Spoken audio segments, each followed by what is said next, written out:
Well, Jeff, you have all the 6 of us in the room. In the audience, Jeff, you have Maxine Klein, Suzanne Sweeten, Chuck and Melinda Albert, John O'Brien, Janet Rowe, and Bruce Caverly. So okay. That's what the audience looks like. We have a few committee chairmen and some interested property owners. Okay, sounds great. All right, with that, it's now 9 o'clock, so we'll go ahead and get started. We got our quorum there, and we'll give our have our meeting here and our update on where we are with the Future Revenue Analysis Task Force work to date. We'll kind of walk through the slides that we have there and then have open discussion as we go along, along with discussion at the end and questions, maybe if there are some from the audience. So moving on to the second slide there, just to remind everybody on our process. So, you know, we've been working over the last several months now to understand the magnitude and complexity of Hot Springs Village and all that is Hot Springs Village. I think we put out a number of articles there that capture a lot of that. We have been working closely with the Finance and Planning Committee on the finances. And Larry will give us a good update on all the work that's been done there to really go through line by line the different aspects of our spending and you know, the background and rationale behind that. In addition to that, we've spent some significant time looking at our governance structure and our financial models by which we run Hot Springs Village so that we can get that understood and make sure we stay within those guidelines there. And then today we'll talk a little bit about some of the analysis that we've done to understand what it does take to maintain Hot Springs Village over time, looking not only backwards to what we have been doing, but also forward to what we will need to be doing in the future in order to kind of keep things the way we all enjoy them today.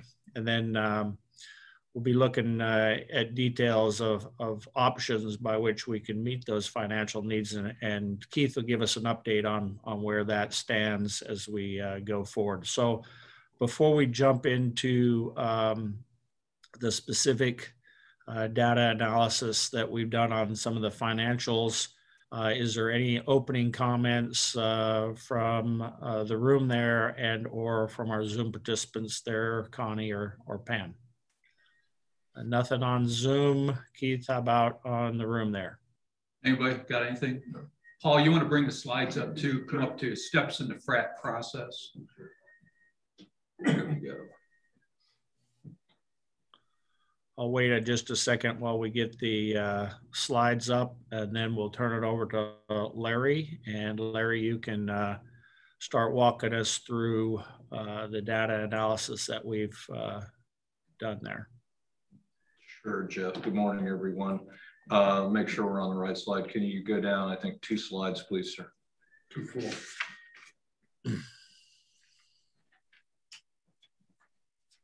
One more. And then one more. Thank you very much. So good morning, everyone. Talk a little bit about what we've done for data analysis. We'll go into a little bit of detail about what we've been looking at. We'll also take a couple of examples out of the street department to show you what some of the findings are. Go back to, oops, sorry. Back up 1 slide, please. That's more than that. Yeah, there you go. There you are. There. Okay. So we've talked previously. We basically are building a model to project future revenue and costs. The biggest advantage of being able to model things like that is we can put in variables. We can put in things like how many new home starts we expect to have. We can model potential new revenue sources. We can put in inflation factors for various items and use that to determine where where we are from an overall financial standpoint. So we'll get into that in the future. We'll show a little bit more about that model. But the way we fed that model is that we started with the calendar year 22 to 27 operations and maintenance budget projections from the POA staff. That example that you see in there that's kind of blurry and hard to read is an example of the inputs that we received from the staff. This was a huge undertaking on the part of the staff. 15 different tabs and a massive Excel spreadsheet, over 1,800 individual entries. They looked at revenue sources, they looked at their operating expenses, and they looked at capital expenditure requirements. A lot of work for the staff. It's not easy to put together a 5 to 7 year budget projection, because once you get out past 2 or 3 years, there's of course an awful lot of what might happen, in there.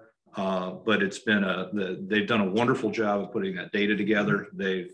I have nothing but thanks for the staff and all of their efforts and energy. There were probably 50 people on the POA staff involved in generating up that information. So that was much appreciated. Use that data to project our growth rates for revenues and costs. We have some limitations we talked about previously on some of our revenue sources, and of course costs. You sometimes have to estimate what you think costs are going to inflate at. We also asked the POA staff to prioritize their capital expenditures, and we asked them for a high, medium, low kind of a threshold. The high is essentially investments that we must have.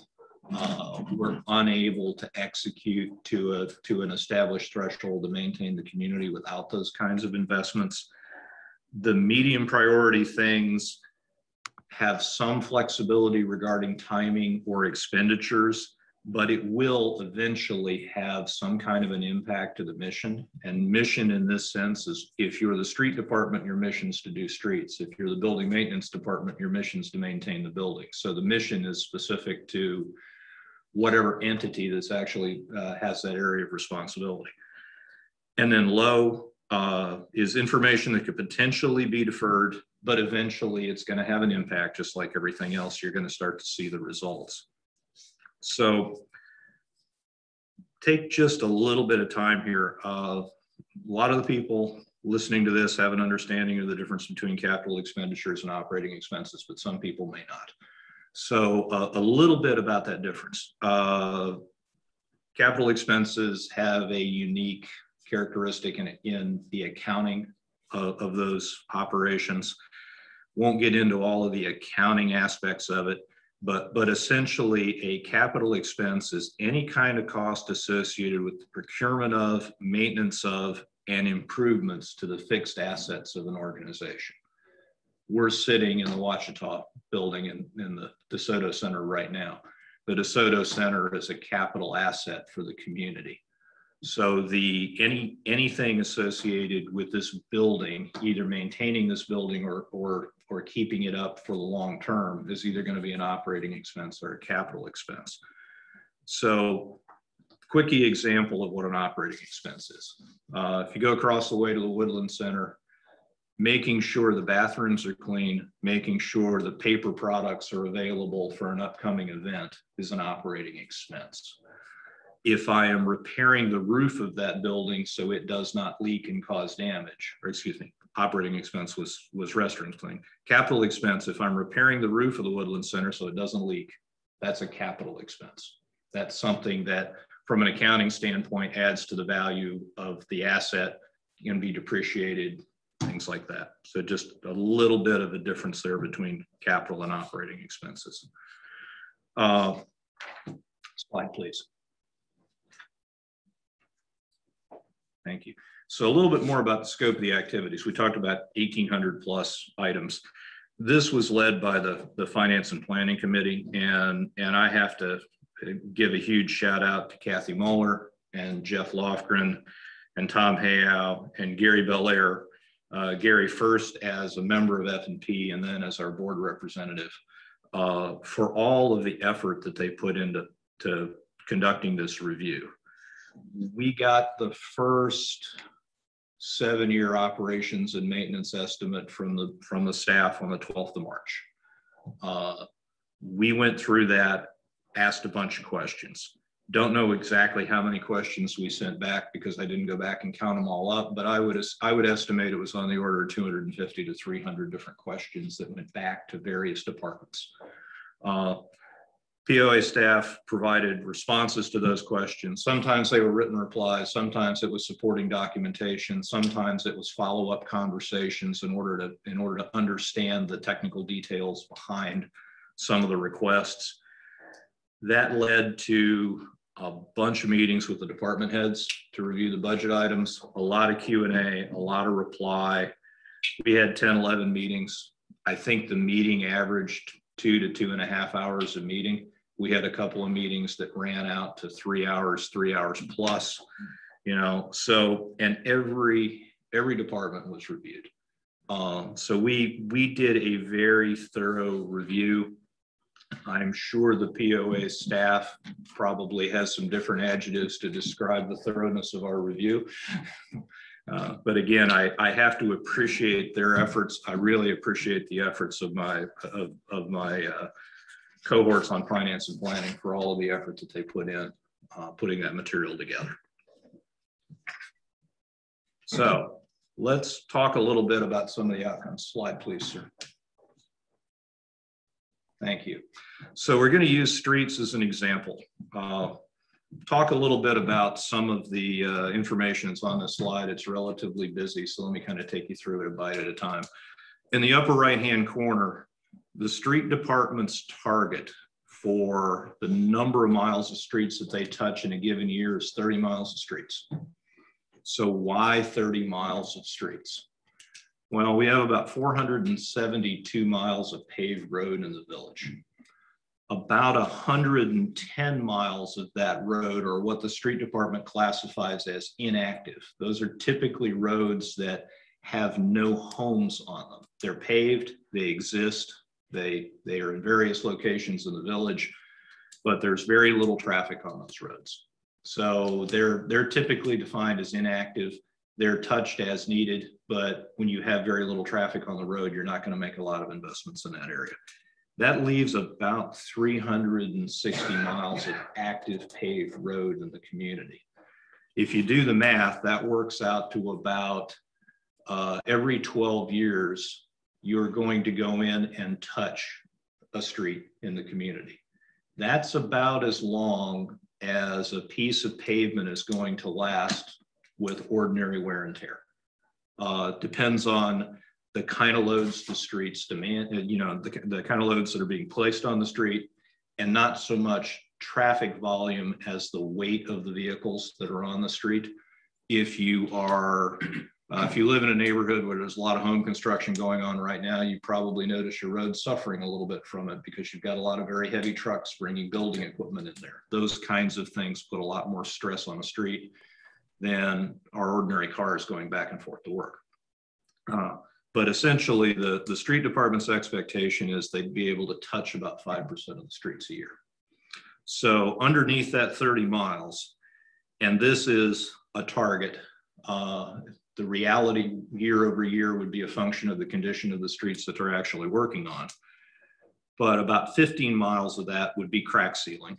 That's essentially putting a material onto the road to help seal the road up and keep it from leaking and keep it from deteriorating. That costs about $8,100 a mile for that material and the labor to put it down. About 40% of that 30-mile target, or about 12 miles of road, would be what's called microsurfacing. That's putting down a thin layer of asphalt with a sealer that gives you a little bit of additional protection on the road. You usually use that on a road that's showing more indications of deterioration, but the underlying road bed is still solid and substantial. That's much more expensive. It's $50,000 a mile. And last but not least, about 3 miles of what's called mill and overlay. For those of you who have seen roads being ground up, and then the asphalt remixed and laid back down. That's what mill and overlay is.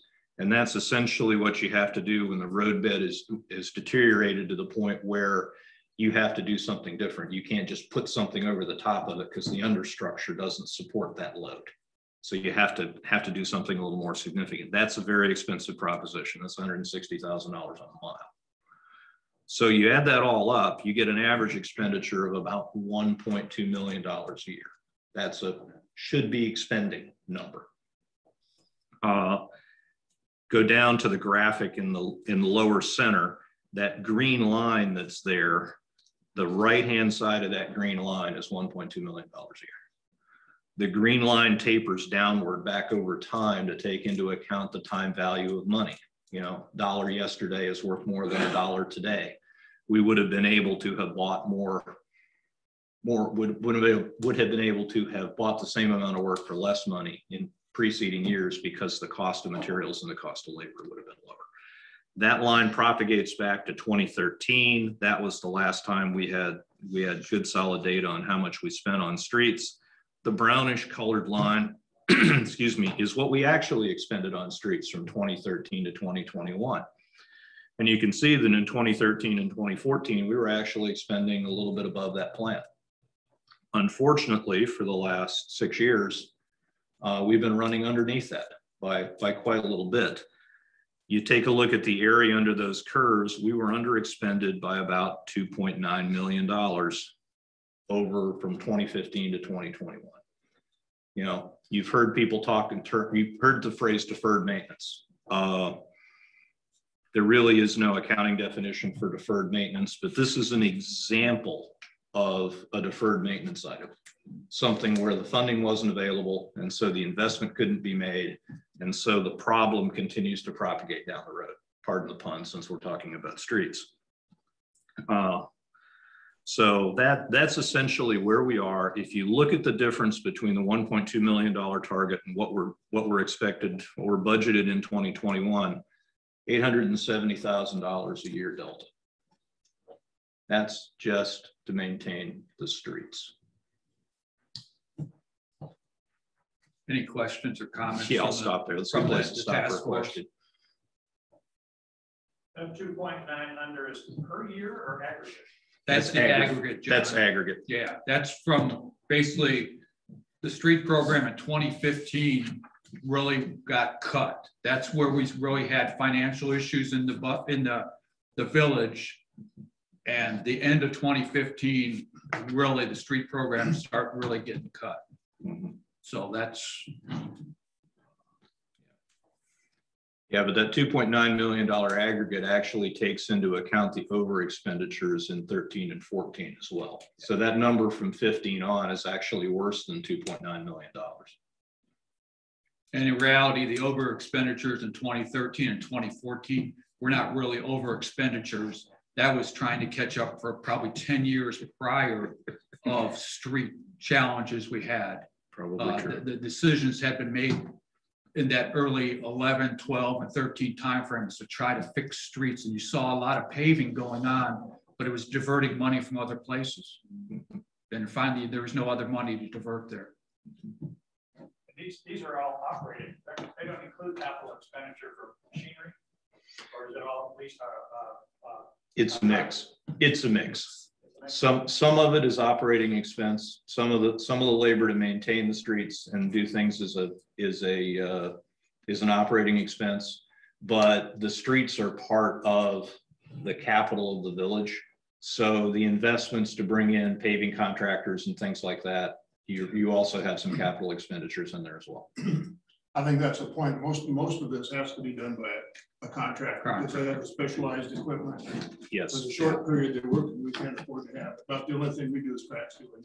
Yeah. Or the patching. If you've noticed in the neighborhoods where an intersection is worn out, they come in and they cut it out. The POA will do that short type of stuff. It's very small. But when you start doing DeSoto, which hasn't been done since, Roland, you're the public works guy. We haven't done a DeSoto 5 years. We were doing DeSoto, trying to do 2 miles to 3 miles of DeSoto every year prior to this to keep up with it. and you haven't seen that. So, because DeSoto gets heavy traffic. I mean, DeSoto was on about an 8-year cycle. yeah. As a main road. Yeah, so Roland brings up a really good point. So let's face that point for a minute. We monitor social media. We don't necessarily respond to it, but we monitor it. There's a lot of chatter on social media regarding the usage of contractors versus the usage of POA staff. So you typically use contractors for one of two reasons. Either you don't have the equipment or the expertise or something of that nature to be able to execute that task, or you're doing it for staff augmentation because you don't have the human resources to do the job. That rule pretty much applies in any kind of a business. It certainly applies here. In streets, we don't have the heavy duty paving equipment. It costs a lot of money to have that equipment. We wouldn't use it frequently enough to make it worth the cost of acquiring it and maintaining it. It is a better benefit cost proposition to the community to go out and hire a professional company with the knowledge and expertise that does that all day, every day, and has the equipment to be able to get that job done. So, But it's a two-edged sword there, because going out and hiring a Cranford or a Redstone or one of the other paving companies, they want a big contract because they're not going to roll all that equipment into Hot Springs Village for a small job. yeah. So that's where previous years and years ago, it was $1 million contract. They would come in and pave, 10 miles of streets across different areas of the village. They don't, they're not going to come in for a patching job or for a mile here and only a couple miles, because it's a mobilization issue for them. It's mobilization cost. That's a big cost. And if you spread it over a couple million, that's fine. If you spread it over 100,000, it's most of the cost. Yeah, you won't get much. And it'll be hard to attract their attention because you're trying to get them to come out and do a mile of roads, and they've got somebody else wanting them to do 15 miles of roads. They got the state one. Yeah, the state is the big user. The other part to it is that for the staff that we have, it is just not big enough to be able to, and has the expertise to do that also. So if we were to change that model, we would have to hire different people, more people, in order to be able to try and match what a contractor can provide and already has in place. Very true. Any other questions, sir? So next slide, if you would, sir. Let's pick up another example in the streets department. Let's talk about culverts. So some of the culverts we do in-house, some of the culverts we hire an outside contractor for. So generally speaking, our in-house team can handle the smaller diameter culverts and or culverts that are shallower under the ground. It's a whole lot easier to replace a culvert that's 3 feet underground than a culvert that's 15 feet underground, and or on a residential street where you can actually close the street for a period of time and be able to pull that culvert up and replace it. We do as much of that as we can with our internal teams, but we do use an outside contractor for this. Those of you that have gone up and down DeSoto the last few weeks have seen several places where there's construction going on either side of the road. That's an outside contractor doing what they call sleeving a culvert. So essentially what that is you have an existing tube under the road that needs to be replaced. Rather than dig it up and replace it that way, these contractors have the skills and the tools and the expertise to be able to pull a slightly narrower diameter pipe through that legacy pipe, seal up the respective ends of that pipe once they put that sleeve in there, and restore that culvert to a longer life operational characteristic. That is not a cheap proposition. That is roughly $50,000 a tube. So if you have a pipe under the road that you have to sleeve, it's $50,000 a pipe. If you've got a culvert that's got 2 or 3 pipes side by side, you're looking at about $50,000 a pipe, regardless of however many pipes are there. That sounds like a lot of money, but it's not compared to having to do it differently. For example, last year, we replaced the culverts at Diamante Pond. That was 4 48-inch reinforced concrete tubes that were replaced. Had to dig them out 8-9 feet down, had to dig them all out, put in new pipes. That the existing pipes were collapsed, no way to repair them any other way. Had to dig them out, replace them, put them all back together, rebuild the underlayment on the road, put new asphalt down. That was $101,000. The one that we just finished about a week ago out here on DeSoto, that was a 48-inch pipe, more than 15 feet underground. The contractor had to bring in a massive piece of equipment to be able to open up the ground 48 inches wide, 15 feet deep. That's not the kind of stuff that you have in the fleet yard. That was a $159,000 proposition by the time we got through. That was a very, very large effort.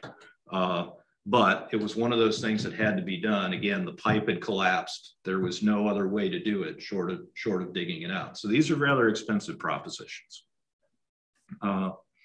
Again, in the upper right-hand corner, what we're spending right now on culverts in 20 and 21, we're spending about $145,000 a year with in-house labor and materials to do culvert repairs.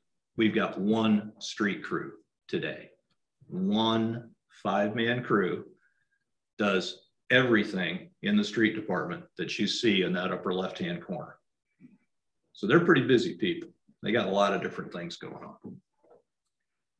About 145K of internal labor. Last couple of years, they've been able to average 24 culverts a year, replacing culverts. You recall 50,000 a tube for a contracted culvert. We've actually been a little lucky the last couple of years. We've been able to get about 6 culverts a year out of that $250,000. You know, that totals up 30 culverts a year that we're repairing. That's good, but we have a backlog of about 1,250 culverts that still need to be repaired. We have more than 3,900 culverts in the village, but about 1,250 of them are to a point where they need to be repaired. So we've still got a backlog of about 250 culverts.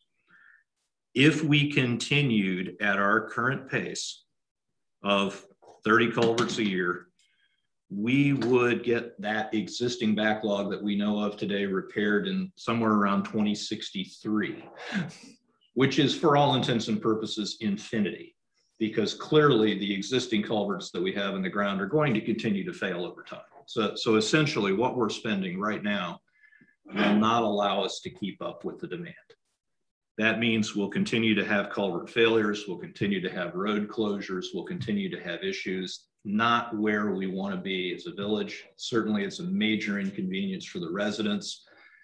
It doesn't exactly bode well for people coming into the village from the outside trying to decide whether or not they want to live here. If everywhere they look, there's culvert construction going on. You know, it makes them wonder what's going on.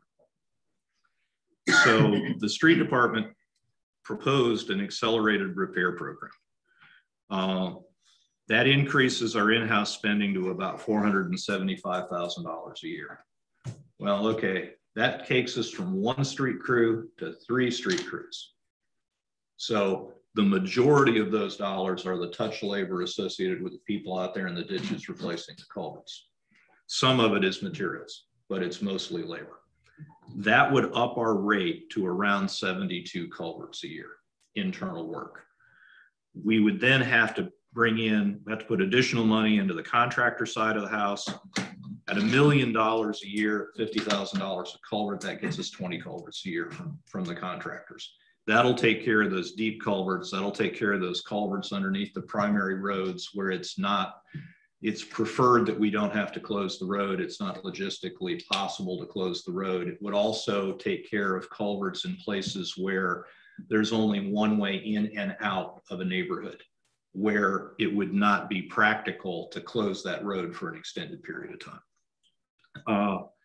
That would take you up to 92 culverts a year. That would get your backlog repaired roughly 2034. If you were able to knock off 92 culverts a year, that takes care of your 1,250 backlog. Now, realistically, you're going to have to continue to invest after that because the culverts are going to continue to fail between now and 2034. So that count isn't going to be 1,250 in 2034. It's going to go up a few a year. We don't have that failure rate data right now. That's a go-do that the street department's got to work on, is understanding what kind of failure rate we have, because we're going to have to factor that into the long-range plan. But if you add that number up and you compare it to what we were spending a year, which is about $395K, you need over $1 million a year just for culverts. So just these two items that we've talked about are about $1.9 million a year that we should be spending in order to keep the community stable. And we're not, because the money's not there. Any questions, Phil? Okay, going up from 395 per year to 475 per year is $80,000. No, that's, look at in-house versus in-house. 145K a year in-house labor material goes to 475. Ah, so that's 300,000. Yeah, 250,000 a year we're spending with a contractor. We'd up that to $1 million a year. That would take us from 5 culverts a year to 20 culverts a year. And that's adding 8 additional people, 4 person per that crew. would add 2 4-person crews to the street department. And the first crew is a 5-person crew, but that has a supervisor. Yeah. And the supervisor will be spread out then amongst 3 crews. That is the expectation, yes, sir. Thank you. You're very welcome. Any questions on culverts from out there in the audience? Seems like we've been building culverts out of corrugated metal and concrete for over 100 years. Is there any technology that would, even though it's capital up front, it might last longer? The street department's looking at three different techniques. One of them is the traditional corrugated metal. One of them is reinforced concrete pipe. And the sleeving material is some kind of composition plastic. I honestly can't tell you what it is. And Roland, you may know more about this than I do. Well, synthetic culverts don't corrode, which is the main problem with the corrugated ones. So in some cases, they're really not strong enough for the heavy load, and you need concrete or something. But the trend is towards artificial materials, for lack of a better word, or composite and man-made materials. And also, certainly with the pipes, those are used because they're a lot smoother, so you don't cut down the flow, there's less friction. So even a little smaller line doesn't cut the culvert flow. I also think it's important to point out that if we don't do it, the problem exacerbates and gets even worse because if we don't take care of it, and I'm not sure we can underestimate the thing of we need to take action now. Well, I think if you look at this slide right here, the 2017 to 2018 was a realization of the street department and the public services folks say we got some problems, and they diverted some money there. Oh, I wish that were true. Well, but here's the real story of what happened in 2018. We had a culvert failure on South Barcelona Road. It cost $145,000 to fix. So, and it had to be fixed because the road collapsed. So even then, when they tried to do money, they're using up the emergency type of stuff. So yep. And that's the pay me now, pay me later thing. Yeah. If you can sleeve it, or you can do something concrete line, or do something else without digging it up, that's fine. But if you let it go, then the road starts to collapse, and now you've got not only the culvert to work, but the road to work. Yeah. And honestly, if you look at some of these recent repairs, both the one at Balearic and the one down by the recreation area had huge main water lines right next to them, which means the water department gets involved and deploying resources there. And that's another reason for using contractors. Because when this culvert goes within inches of one of the water lines, you don't want to break the main line going to the west end. Going back to composites, those are made partially from plastics, which are made from crude, which is harder and harder to come by right now also, isn't it? Actually, and more oil- expensive. Well, so traditional petroleum reserves are still good. Natural gas, there's a ton of reserves out there, courtesy of fracking. Whether you like fracking or don't like fracking, it's had that benefit. There's no 50 to 60 year time horizon, about as far out as you can reasonably look. It doesn't look like the world's going to run short of fossil fuels. But you're right. All of that artificial, all of that artificial material is some form of plastics. Most of that comes from processing some kind of a consumable. And we ran into that a few years ago when the asphalt prices were fluctuating so much because of the price of oil. All of a sudden they'd go up just about when it's asphalt season. So the asphalt prices will go up. It was amazing how, That's why your gas prices go up in May. Yeah, but asphalt's the same. Right. But I guess the other point is if they go away from petroleum for transportation, which you can argue about for quite a while, then there's more petroleum for Other purposes. Perhaps. Like water bottles. Perhaps. Yeah. Okay. Keith, I got a point. Yeah. Go ahead, Jeff.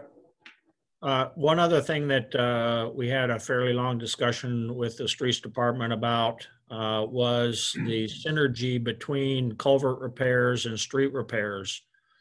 So obviously, if you look at these two individually, you would do actions, but one impacts the others. So ideally, you have a culvert and street program that are aligned, and that's what they're working towards, so that when you're going to work on a road, you're also addressing the culverts. When you're going to work on a culvert, you're also addressing the roads so that things are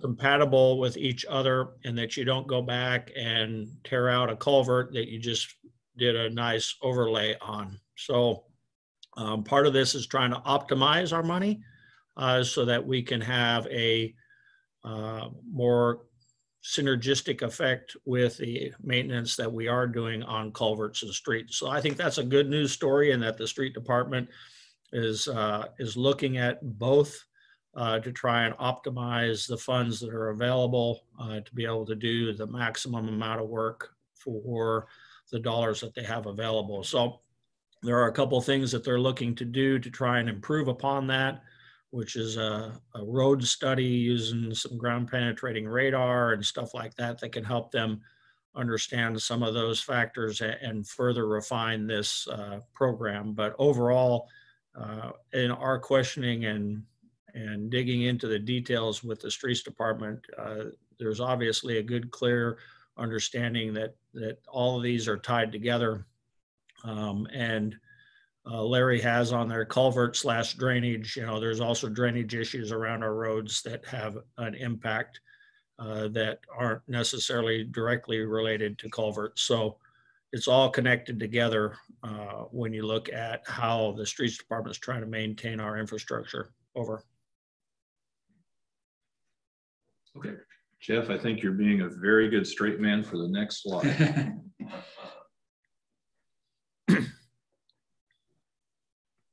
So as we talked about, there's a lot of other things that the street department has a responsibility for. This little kaleidoscope of color over here on the right-hand side, the red area there is essentially the parking lots, the streets, paving, striping, things related to roads and parking lots. That's been the expenditure from 2013 to 2021. The blue bar stacked on top of that's the culvert expenses. The orange words correlate to the orange area underneath that chart. That's all of the other stuff that the street department does, replacing street signs. The street department is attempting to replace legacy street signs with what's called a retroreflective sign. Essentially, it's a sign that when your car headlights hit it, it'll actually reflect back, so it's easier to see. The lettering on the sign is also larger. So those of us who don't have the night vision that we used to have can actually see the sign at night before we run over it, or before we have to make a turn. And that's particularly important both for the village residents and for our visitors, because if somebody's trying to find their way to a rental home or something like that, it sure would be nice to make it easy for them instead of hard for them. Guardrail repairs. You know, occasionally somebody hits a guardrail, you have to fix it. One of the other things that's happened over the years is some of these roads have been paved a few times. The road bed's risen 3, 4, 5 inches as a result of that paving. The guardrails never been raised to correlate to that raise in the road bed. So the guardrail's a little low. So if somebody hits it with a high profile vehicle, instead of the guardrail stopping them, it might just go right over the top of the guardrail. So that wouldn't be a good thing to have happen. So one of the things they're trying to do is identify those locations, repair the guardrails, raise them. The other thing they have is, in addition to the culverts, is just good old fashioned drainage, making sure that there's good water flow in there. The culvert repair is not something that can be done year round. In January and February and March, when it's really cold, you can't repair culverts because you can't fix the roads. The temperature is too cold for the asphalt to cure properly. And so if you try to pave that street, all you're going to do is 6 months later, that thing's going to turn to gravel. So you typically do a lot of the drainage work in the colder months of the year. You typically do most of your culvert work and paving work in the middle of the year where it's warm. So that's the purpose of that slide. You can see that little orange bar kind of tapers away the last couple of years because there's been very little funding available the last couple of years to do other stuff because of the focus on trying to do what we can for the streets and what we can for the culverts, because we know those are the big problems. Really. If everybody wants to see a guardrail problem, drive by Diamante Pond. That's about half the height it used to be because the road's up there. It's probably the most obvious one in the village.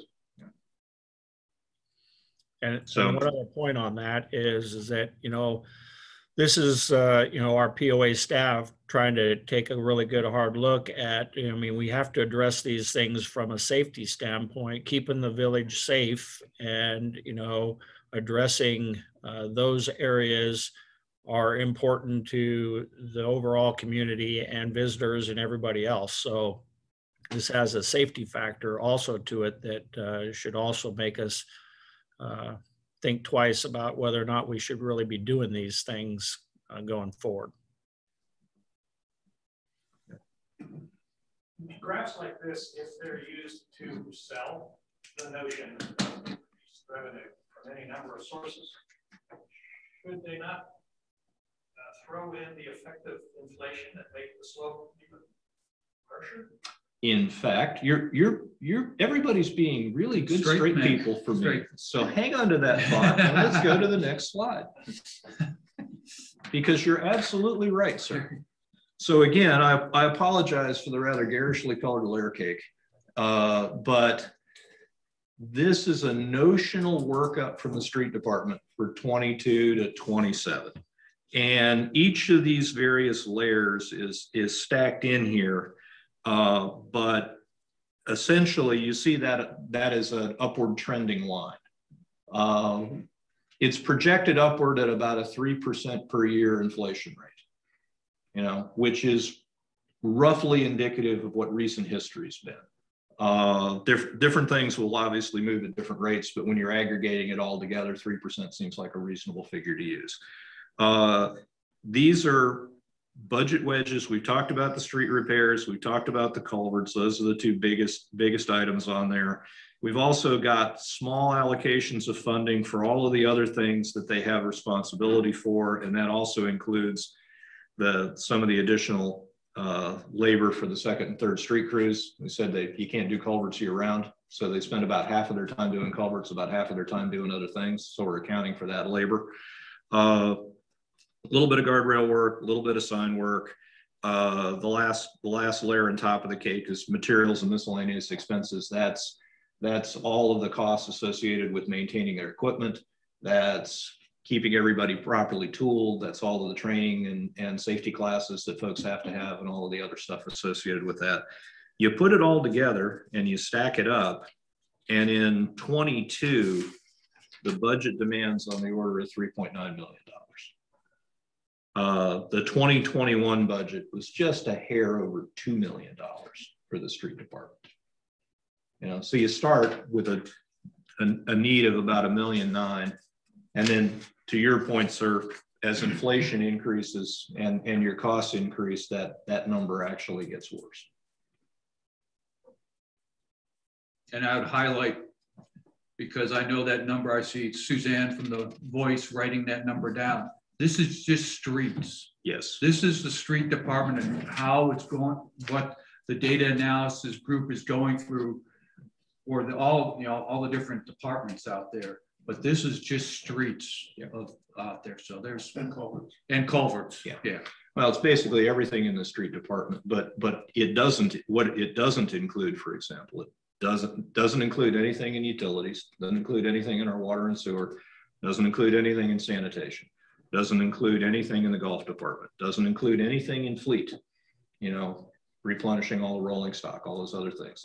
There's 14 more tabs in that operations and maintenance spreadsheet. This is a look at one of those 15 tabs. But this is the one that using to, highlight to the public and to the property owners that this is the type of detail that the data analysis is going through right now. Keith, you want to say? Yeah, Larry, so you referenced slide 5 and slide 6 here. Can you just verbally give an idea of what that extra $2 million gets you to? It should be slide 6 and slide 7. That we actually dropped a slide in there last night and I forgot to update those numbers, but sure. So essentially what we talked about on slide 5 with the street department, that was about $870,000 a year more than, make sure I got my numbers right.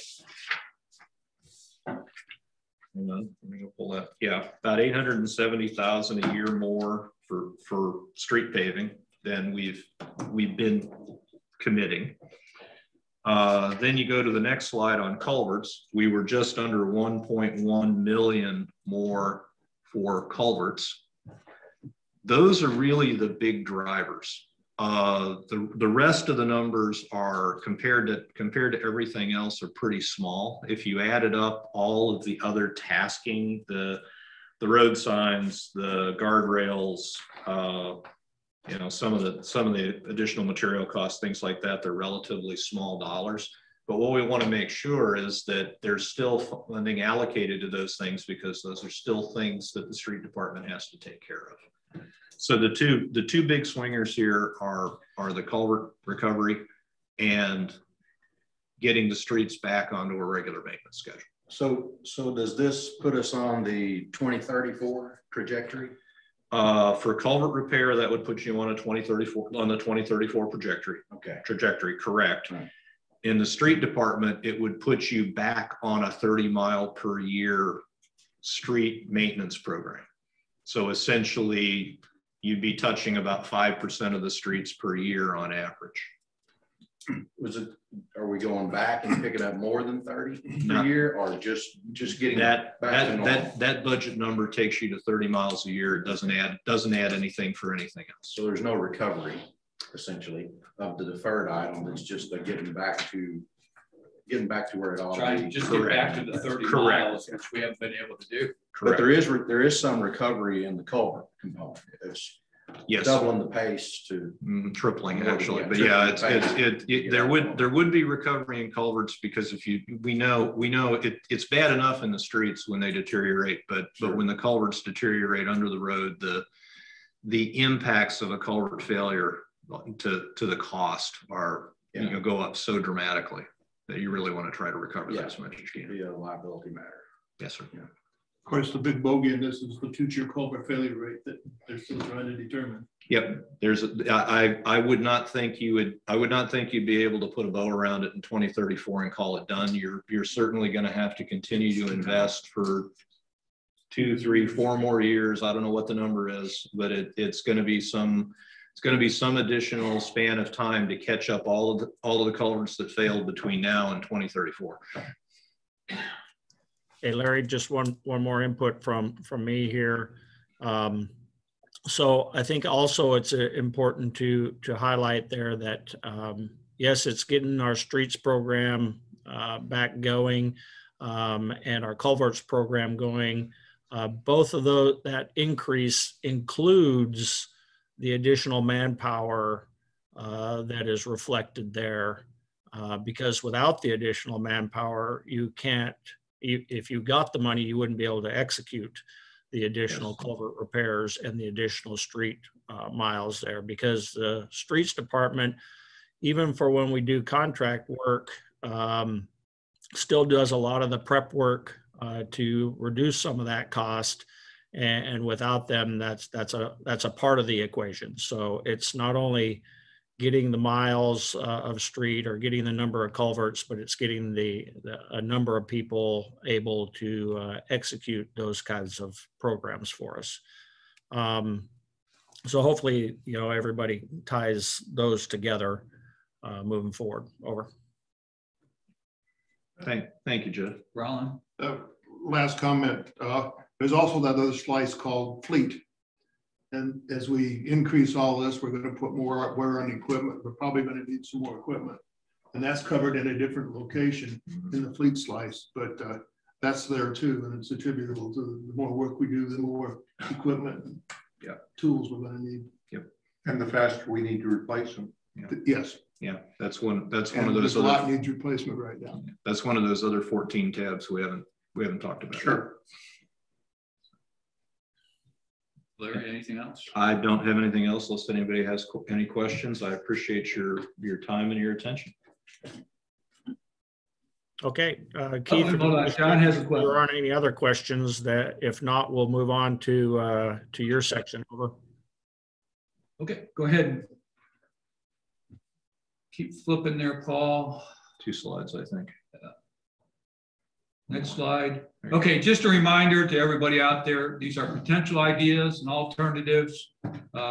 We've taken the suggestions from across the community. We've had numerous very well thought out of large documents presented to us by, I think we're up to, I don't know how many, 3 of those. Now I saw a third, maybe even 4. Maybe even 4. How we can count, folks that have provided us some work and ideas there and some documentation behind it. Legality, operational viability, we're all there to be considered and assessed, and financial analysis and work on these ideas, because that's the key too, is as Larry has pointed out, one tab of what the number is. We know there are going to be other numbers, and somehow down the road we'll have to come up with options to fulfill those numbers to present to the board. So, and that's the idea. Okay, next slide. Okay, again, as we look at the requirements, are they feasible / viable for property owner acceptance? Are they legal? We'll talk about that. Are they compatible with our HSV declarations and bylaws? And then the last one is the ability to be administered, and also in that administration side of the house is, you can do some stuff, but is it worth the cost of doing it? If you create a fee, it spends, I generate $100 on that fee and it cost me $95 to collect it. Is it worthwhile as we start looking at some of that? I will put out, comment right now before we go to the next slide here is, we've tried to take in all the ideas that we've had out there. I would say that on Friday, we did have our first meeting of the options working group with some of the committee chairs that were able to meet with us. And we ran through the 60+ ideas that are on our list out there. So that's how many, when you look at our ideas that have been presented from across the spectrum, we were up to 60. So we're starting to work our way through some of those, as well as, start feeling that, which ones are going to be the most productive. Some won't be productive, but may be a good idea for the smaller numbers, because as you look at the numbers that Larry has presented, it's going to take more than just one idea out there, because you just want to take one idea, it's going to be a big idea and out there. So I'll leave it at that. Next slide. Okay, as we've looked at some of these ideas, these are ideas that have been on the plate, and right now we're kind of putting them to the side because they will not meet some of the criteria that we established ourselves. And I'll walk through a couple of these, or I'll actually walk through all of them. Incorporation, when we had our discussions with Cooper Communities, I'll be very honest with you, Cooper Communities would like to see this as the last resort. They really are proud of Hot Springs Village, and they've learned, or they went through the experience up at Bella Vista and have really asked us to not really go this way if it's all possible. And the second part we'll look at this is, as this idea was looked at by the Government Affairs Committee back in the 2011-2012 timeframe, this is a major undertaking, and I'll tell you right now, it's above the expertise of anybody sitting in this village, because we talk about how experienced we are, but when we went through something like this, this would be asking for outside help to do this properly, and it's just not, you know. So we're just kind of putting it off to the side right now. We hope we would not have to go that way. Kathy, the question was asked to me is, why Cooper, what Cooper says is so important. It might be wise to point out that there are 2 voting classes and he basically has veto power. Yeah, and he really, when it gets to incorporation, we get to a whole different little world there of who votes on what and how it's done. He has some influence on voting, and he does not have some influence on voting, because you start talking property owner voting versus registered voter voting, and that person who rents here is probably a registered voter. He has a different influence than a property owner, and you start talking. It's a very complicated issue, and again, it comes down to Cooper really. They developed this 50 years ago as a private community, and they were like this, and there's just so many other interconnected things with the Cooper Corporation. We're looking at just putting that aside right now as far as meeting the criteria. Individual neighborhood and subdivision associations like Diamante or the Townhouse Association, the legal feasibility is, yes, they are legal, they could be done. However, the ability to do them under our declarations will be very, very interesting. And what I'm saying here is, if Isabella Golf Course wanted to develop their own subdivision association, to the way our declarations are written, it's not as easy as you think. They just can't go out and say, we're going to be the Isabella subdivision type of stuff. The lawyers have looked at this and just said, it's doable, but it's not easy. So we've kind of pushed that one aside if we, out there. Road improvement district. The question has come up, and this kind of looks into improvement districts. It can be done. The challenge we have is improvement districts are mainly done at the beginning of a development. When you have a developer who controls most of the way of doing as far as the requirements needed. You need the majority of the voters, the majority of the acreage owned, the majority of the assessed value to all agree to this. That's easy if you're the Cooper organization and you're the one person, you can set up an improvement district. To go through that for the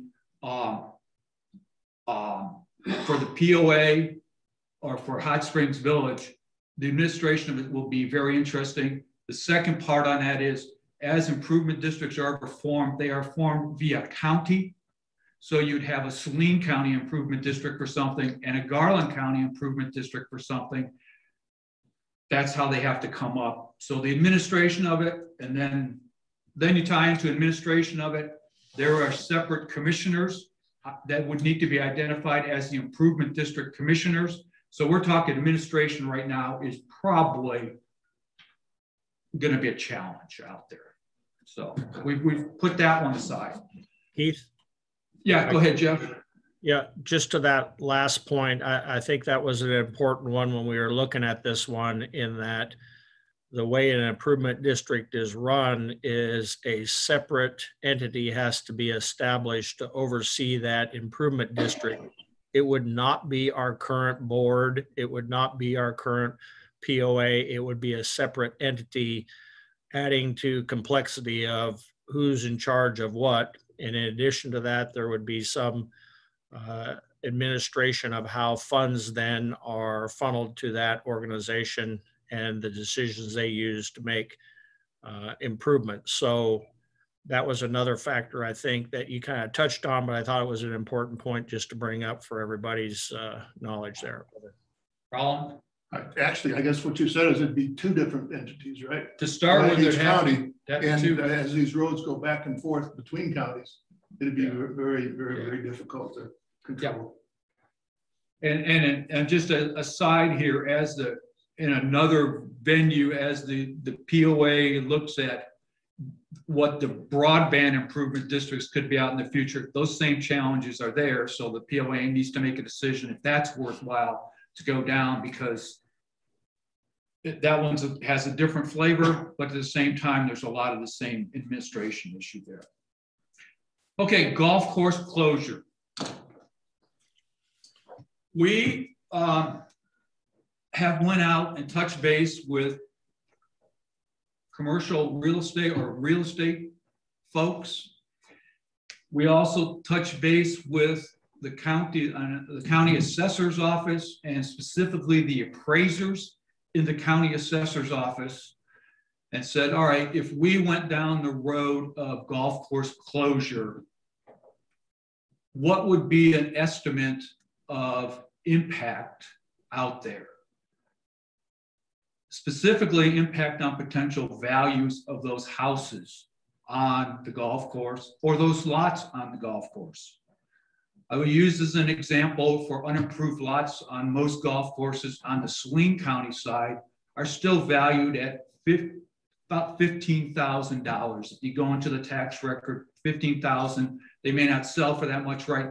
You know, previously, today they are probably selling for a little closer to $15,000. The appraiser said if you turn them into just green space or some other, you're probably looking at a minimum $10,000 of decreased value there. If you look at an improved lot, the appraisers out there saying you're looking at a minimum probably of a $20,000 value decrease of those properties.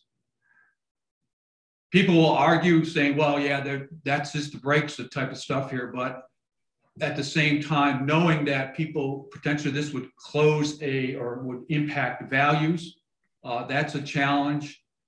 And as we went around and looked at, we looked at how many improved lots there are and how many unimproved lots there are on each golf course.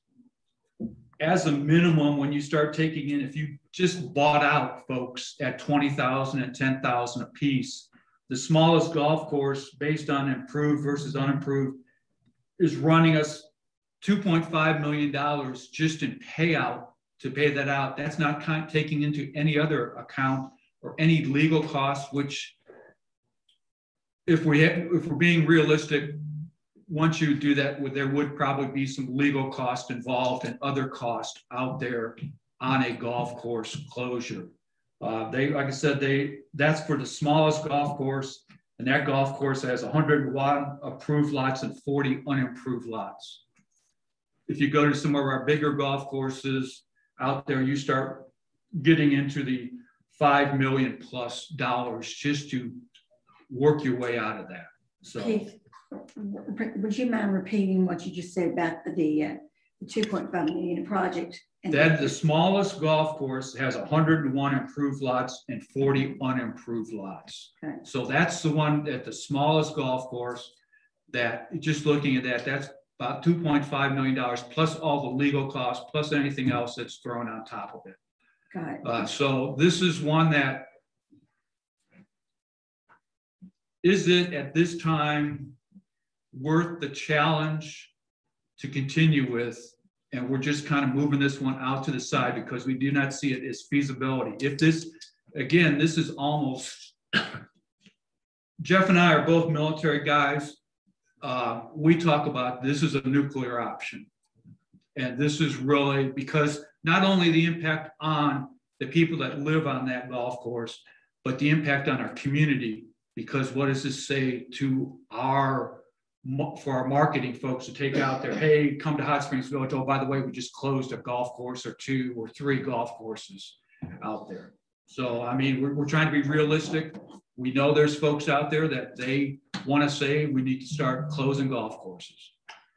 Well, so even if it were viable, even if for some reason we went down that path, the cost of a buyout would be several times what the annual operating cost is for a golf course. So that what that kind of says is you would undergo all of the public relations pain and legal pain and financial payments up front, and you would not get back to break even for several years after that. Yeah. So again, if we start moving down this path and we need to bring it back off from setting it aside and bring it back, we may have to bring it back up. But right now, we're putting that aside out there. Okay, the next one is the Balboa Club sale. I listed it as a viability issue. The viability of selling that club may be questionable, but also part of the viability right now is we understand that the POA, current POA leadership is looking at some options of the Balboa Club. So we've kind of set that one aside right now so we don't have let that play out and see what they're able to do there. Okay, another frequently discussed one, property value-based assessment. The lawyers have basically told us our declarations do not allow that. So we've talked about this for years, but we have the legal opinion from Rose Law Firm that says property value-based assessments under our declarations are not allowed.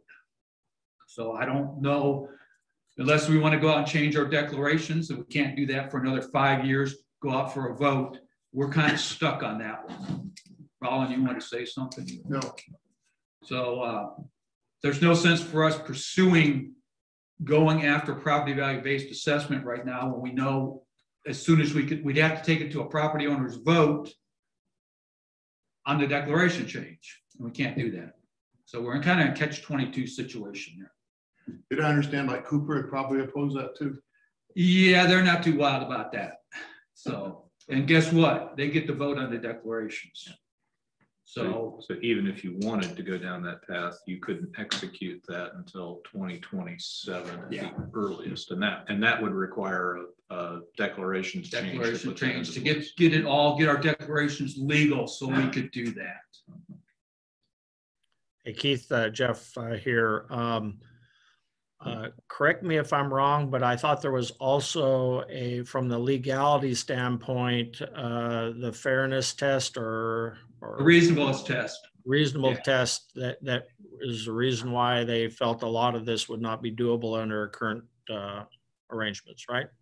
Yes, and when you go back to Hutchins versus Bella Vista and subsequently Garner versus the HSV POA, that reasonableness test, this does not meet, in the judgment of our legal advisor, it does not meet the reasonableness test. So as our task force here, we need to take into account what our lawyers are telling us and not run, out there. So, okay, another one. Assessment deferral / grandfathering. We understand, and this discussion came up 7 years ago about we may have people that cannot afford an assessment increase. They are living on fixed incomes. They are, they're at their point here. So we asked the question of the lawyers, can we do an assessment deferral? Something like, all right, we'll defer this assessment increase for you until you sell your home, or for 5 years or something like that, and then it comes due.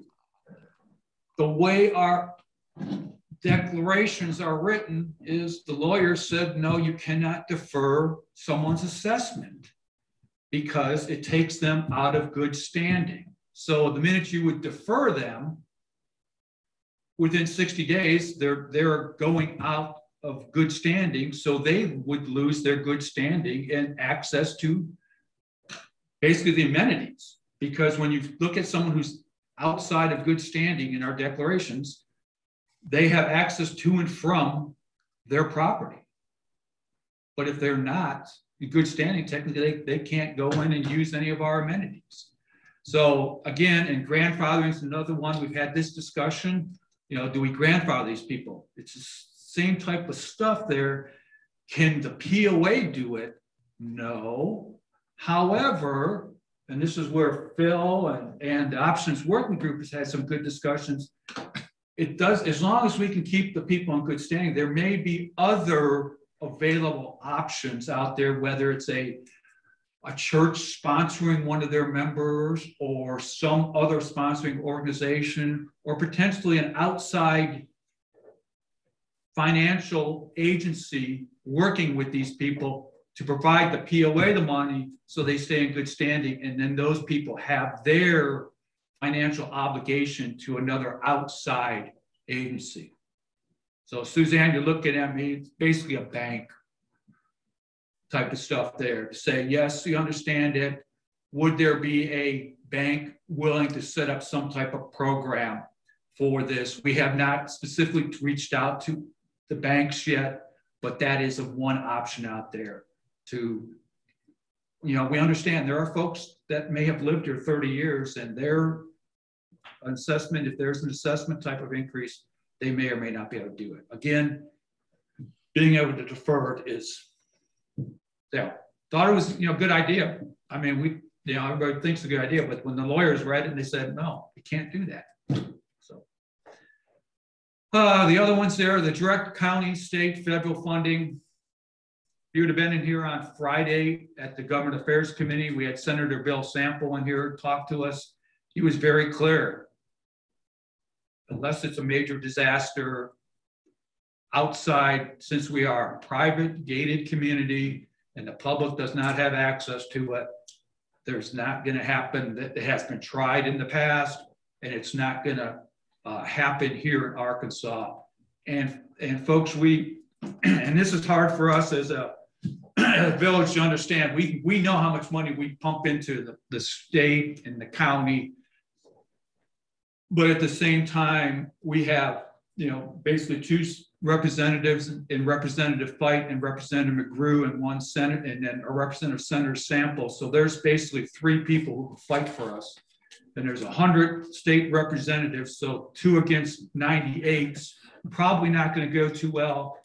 Bill Sample is a very powerful guy within the state government, but even Bill Sample going 1 versus 34 probably is not going to work well out there to make our access unless we want to make our facilities public access, like our roads and other stuff like that.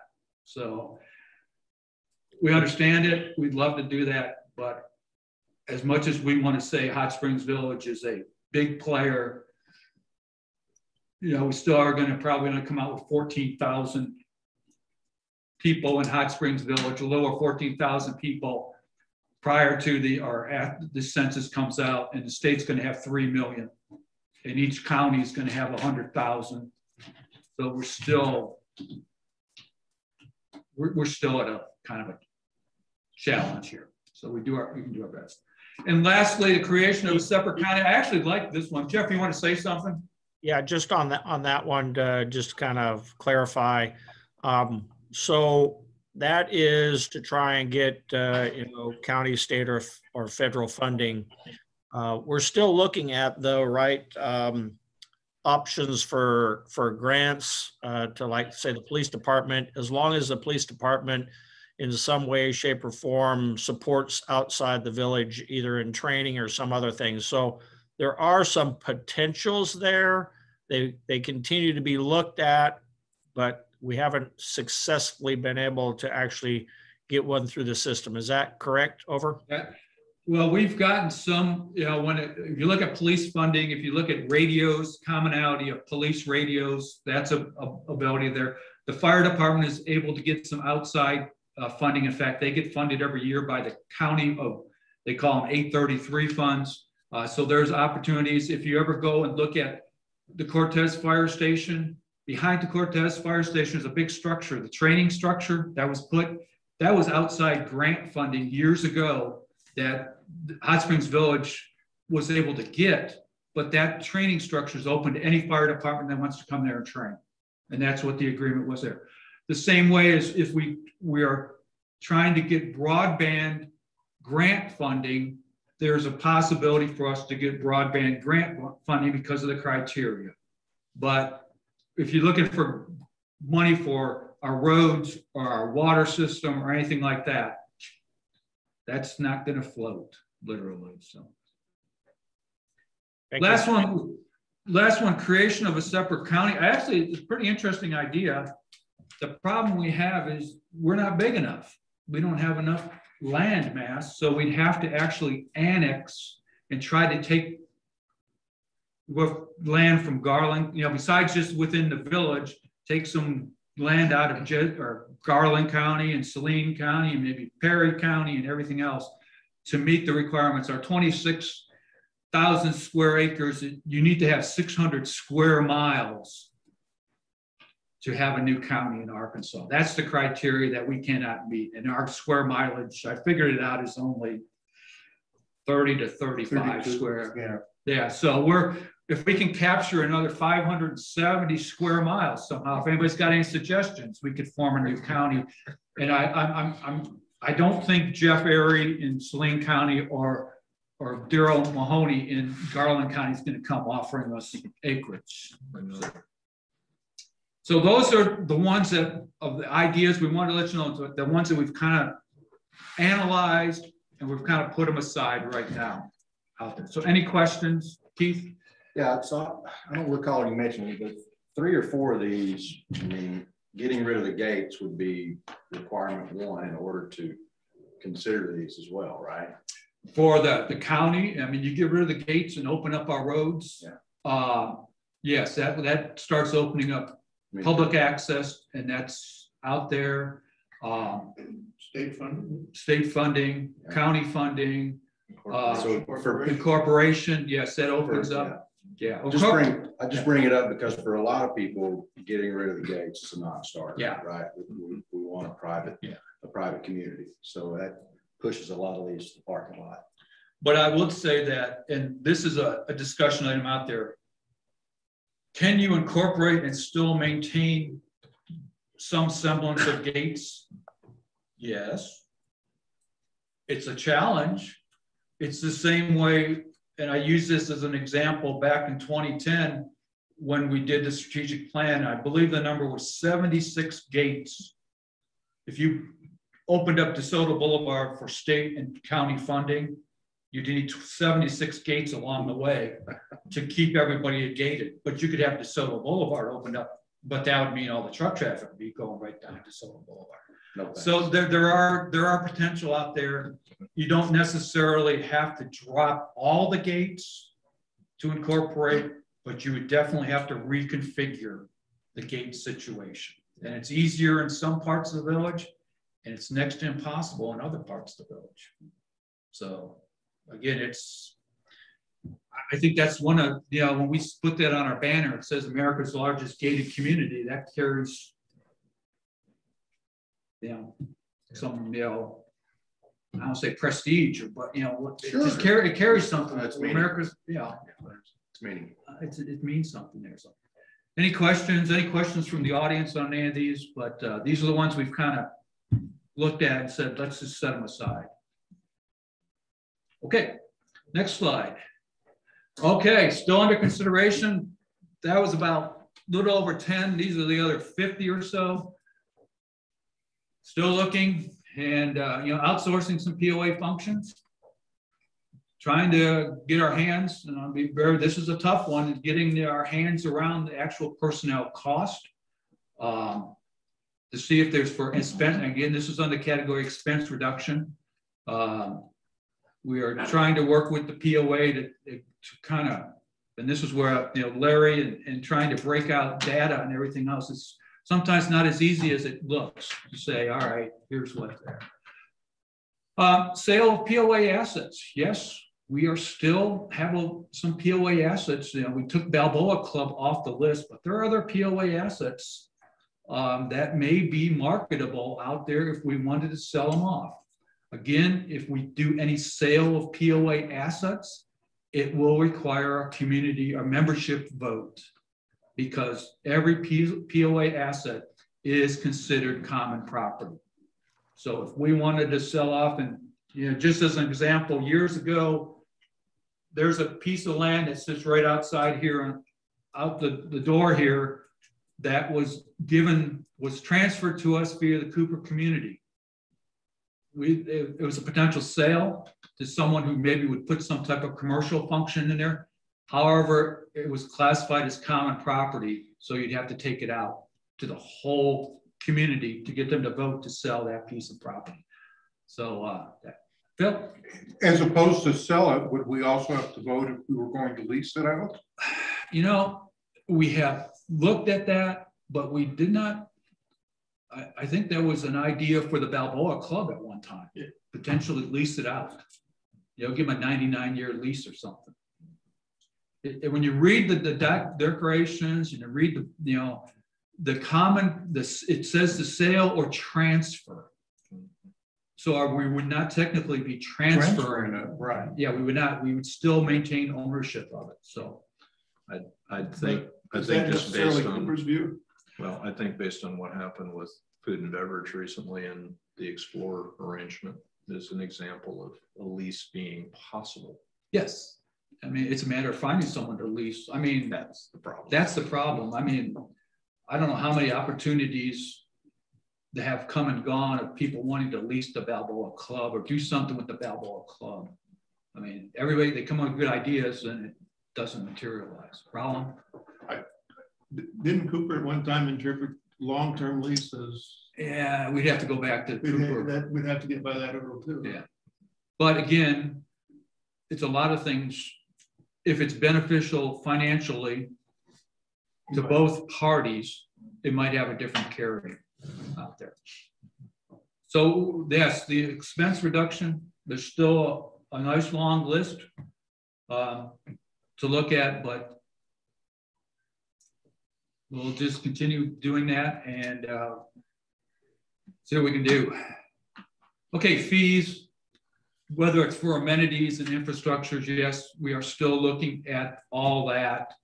Again, this entails what is the actual dollar figure that Larry and the data analysis group are going to pass over to options and how we potentially structure anything there. You know, do you raise amenity fees or infrastructure rates? Well, some people say our water and wastewater, you know, costs are already, you know, we know they're about mid-level out there. So, but those are potential out there.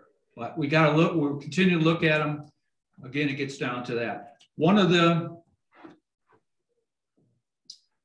as we look at amenity rates, and I know there's people say they're too complicated, but at the same time, if you're trying to balance them out about usage between guests, unimproved, improved, we're having those type of looks too, because there's always the concern about, well, and you know, we've heard it for how many years, well, someone who lives in Little Rock, you know, pays the same as this. So we're still looking at all that. Okay, buy-in, transfer, rental property, and visitor rates. Yes, we are continue to look at a buy-in fee, an impact fee. This was recommended 5 years ago. It did not move very much forward because of some challenges. But as we sit across and look at, as we do our survey across the nation of folks when they come into a new development, and people, we've even heard it from people that moved into our development, said, you know, hey, my last development charged me X amount of dollars when I bought in. So we are looking at what would be a potential buy-in fee for both new homes. That's a question because we already have a lot of front end loaded stuff when you build a home, as well as the fee that you buy a new home or you buy a existing home structure. So we had one in our committee chairman meeting on Friday, Phil, didn't we? I forgot what the example was. Someone said their brother or someone just bought into another place and they paid a couple $1,000s just as a buy-in fee. So we need to look at that. And we also are cognizant on any buy-in fee of, we are a very diverse community from west to east, north to south, and how you potentially may or may not have to structure that. Transfer fees, yes, we have some transfer fees right now. We're looking, are they appropriate? Are they the right number? Are they potentially a place where you can garner additional funds? I will just be very honest with you, there's not a lot of money in transfer fees, but at the same time, when you're looking across the spectrum, you need to look at it. Okay, rental property. We continue to look at how we could structure something on rental property. We have received this input numerous times from numerous different parties, and we understand the situation. And I will use as an example, someone rents a house on Granada Golf Course, because I can say this from example down the street or one of the streets from me, and 7 cars show up there every weekend, I should say. 7 different cars too. Someone is using it as an Airbnb. Well, what's the stress? We've had the comments to say we need to tackle that. How do we tackle rental property? We have looked at and continue to look at how you could potentially charge that. Is it something, a set fee to be that, or do you charge it by night? Then you run into some collection and administration issues. But this is something that, as we look at all ideas, is this a potential option as one of the menu of options to go to the board? In the same way as visitor rates, it's nice when, if you're signing in your brother, your sister, they're coming here. But when someone signs in 15 of their closest friends and 15 different cars to come to Balboa Beach, is that the same as you bringing in your brother or your sister to stay at your house for a weekend? So this is, an idea that's out there, which has been passed to us, and we're still considering it and seeing how, but this may be one of those down the road administration of it might be a challenge. So lastly, utility rates just kind of goes into, Keith, water, wastewater out there. Jeff, yeah. Yeah, and just can I back up real quick while you're kind of in that area?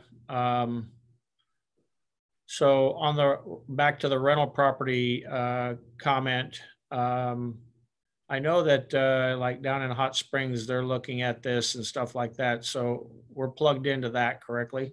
Yeah, we're watching to see what Bill Burrows is able to get down in Hot Springs and how it ties in. They're in a little better position than us in that they're a tax collection capability.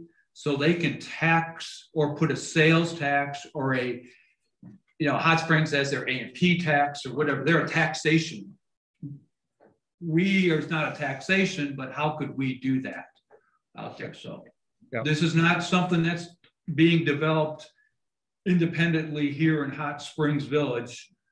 Hot Springs is having the same challenges down there with all their rental properties. Yep. Okay, thank you. We do know, yeah.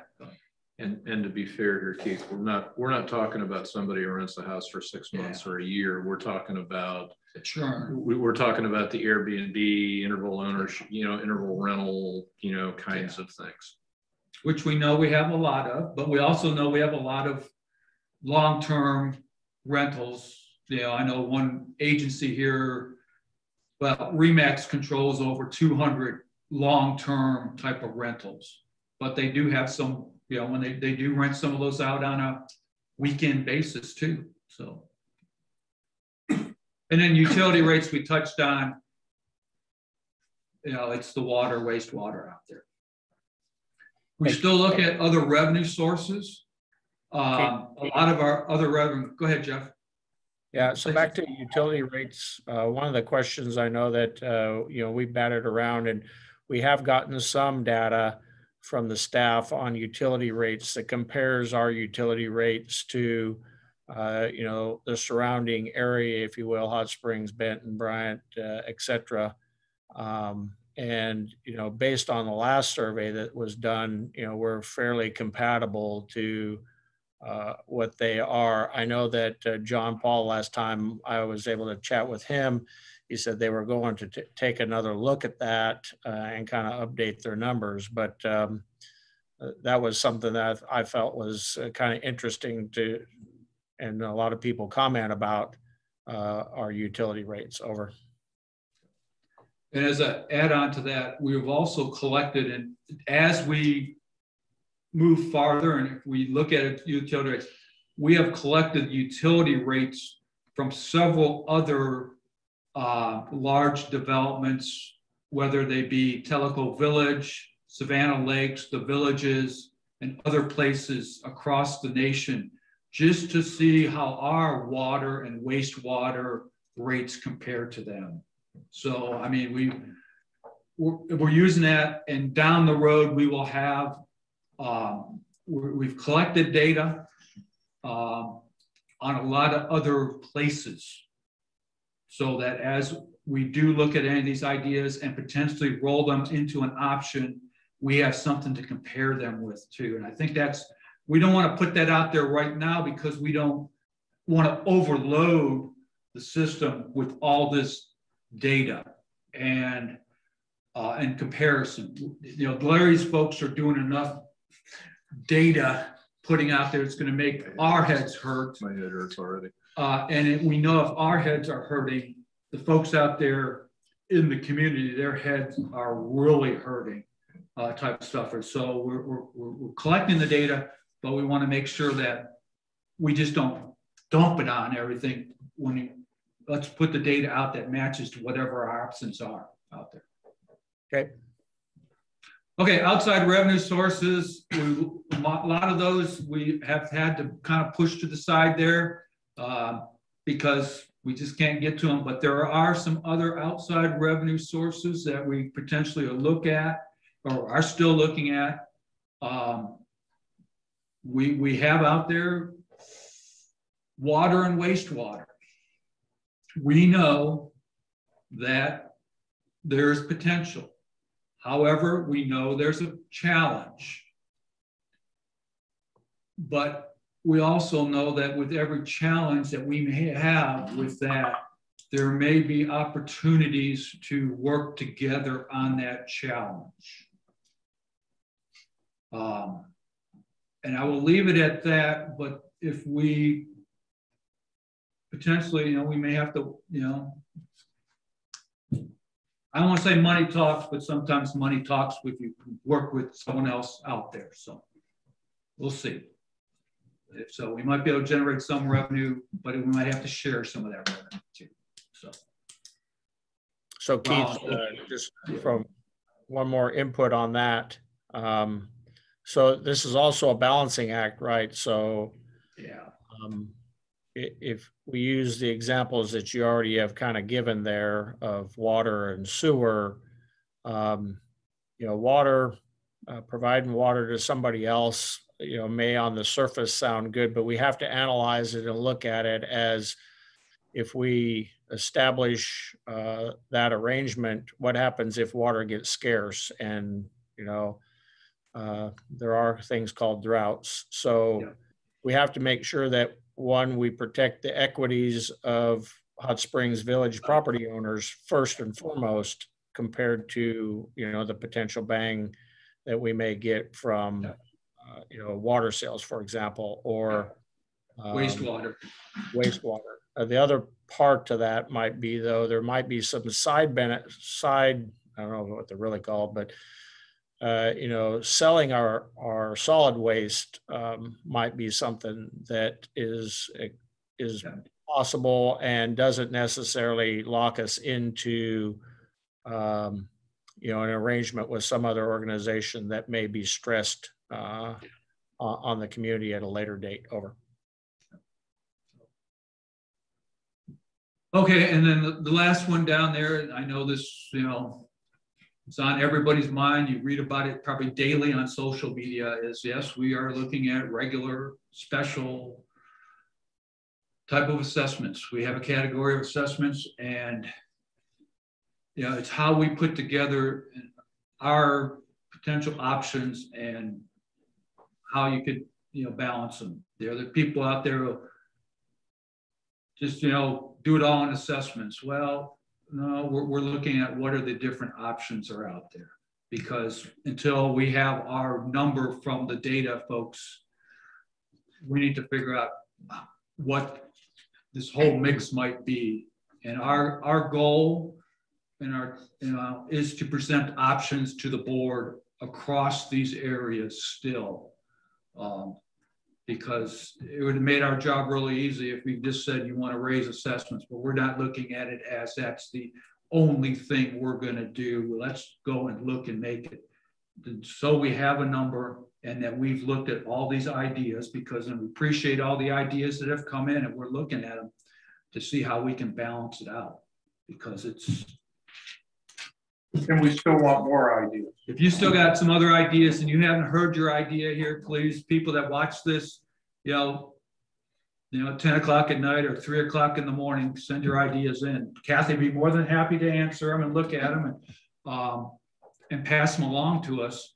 Like I said, we had about 60 ideas that were looked at. About a little over 10 of them are moved over to the side right now. So there's still a lot of ideas out there, but some of them are, you know, a few bucks in the big picture, but a lot of times those few dollars may add up out there, or, you know, it may be bigger. You know, there's bigger chunks too. And assessments cannot be raised unless they're voted on. Unless, and we understand, and that's the big thing, folks. We're trying to give you all the, you know, things we can look at, and then we know what has to go to the property owners, and property owners out there, yes, the assessments, whether it's a regular, whether it's a special, whether it's some type of new assessment, has to be voted on by the property owners. And we understand.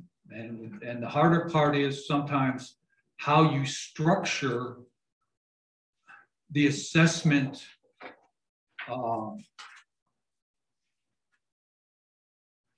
how it's laid out, because the challenge is we still have over 22,000, you know, properties in good standing. It's easy for people who are close to the situation to understand it, but if you're someone who's living in Iowa, or if you're someone who's here in the village and doesn't, you know, just loves to golf 7 days a week, and, you know, they made it, you know, understanding it, you know, or play bridge, you know, 8 days a week, you know, so these are, we want to give you an update of the ideas. Anything else from the folks? Maxine, I see a hand up. Utilities. It's good that we are looking externally to see where our numbers compare to other areas, utility numbers. But there's also something else we should be looking at. How much is it costing us to provide the utilities versus what we get back? And we should at least be at the break even. Yeah, Larry will take that. He'll talk all about it. Yeah, so thank you. That is an absolutely dead accurate observation. You know, Keith talked about doing some comparative assessments of what it costs in other places. Having lived in Florida, I can tell you that the maximum difference between the lowest point and the highest point in the villages is probably 30 feet because it's a very flat state. There's not a lot of terrain. There's not a lot of characteristic that you have to take into account compared to the village where you have to maintain water pressure in a community that has a 700 or 800 foot elevation change from one part of the community to the other. So the amount of investment required to be able to maintain that kind of water pressure, for example, is very, very different here than it is in a community that doesn't have quite the topography that we do here. So the rate comparison is valuable, but the other part of that we have to look at is what are the challenges that those individual communities face for being able to deliver what looks to be equivalent service. Yeah. And the other thing, Maxine, I think this is what you were on if we're not having a major renovation or a major fix at wastewater or water, we do make a profit on those on a year to year. But it gets into, and we've had this discussion of how much money do you need to build up for reserves, so when the next time we have to expand a wastewater treatment plant, we have the money. And I think this was something that when we did the major expansion of the water plant in 2012, 13, 14 timeframe, we took that right out of general operating funds, and then the decision was made to reimburse that and develop a reserve and everything else.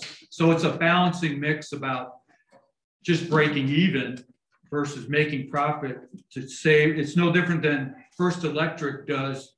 They need to make so much money because ultimately they have to improve their system, the utility system. So they need a little bit of profit to save that because someday they have to come in and redo a line or expand out there. So is that more? Is that what more you're looking at? Just that don't use up all our money and at once there.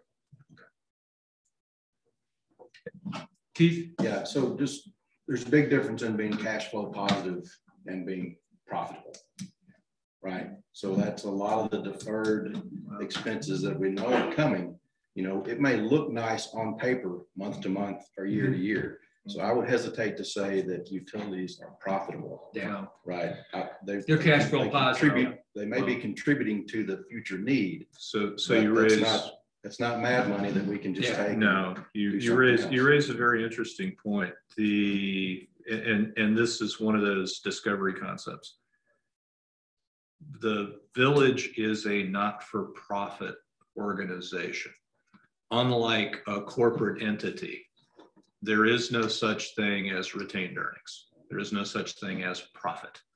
That means every year the village budget has to lay out where all of those dollars are either going to be expended or put into a reserve fund or something like that. So one of the ideas in the last few years of establishing reserve funds is to be able to save for that rainy day.